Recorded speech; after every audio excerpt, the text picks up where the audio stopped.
Over the last few months, I've been hearing all of this talk about warning our kids about what they wear, to be kept around the policemen, how they dress, and all of this.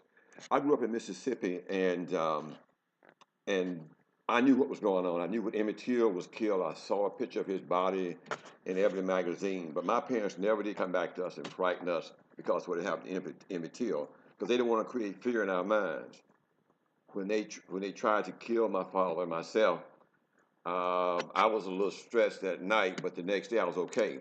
My father never told me what I need to do or didn't need to do to avoid trouble.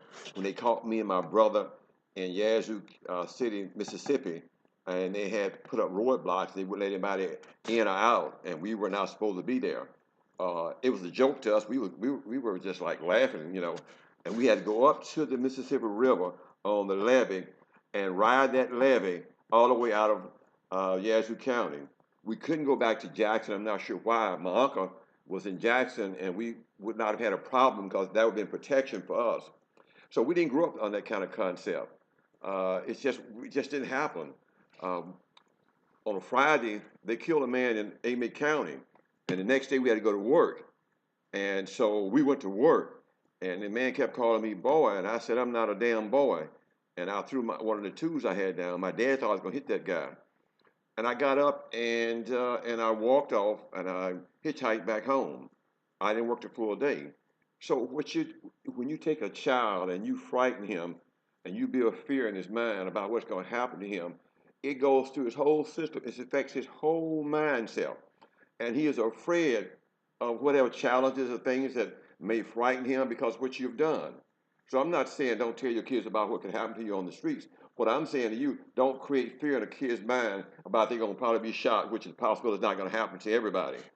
And to live in this kind of atmosphere by everybody, I, you couldn't be my parents. My father would not dare tell me where I couldn't go. We never told my dad where I was going. My brother never told him. We went where we wanted to go when we got ready, and we came back. And they never did say anything else about how things went, or if we were careful and all that kind of stuff. They did not frighten us like we're doing these kids these days. A man who has fear of the unknown, it will affect everything he ever attempted to do in his life. And he will never be able to reach his potential because of fear.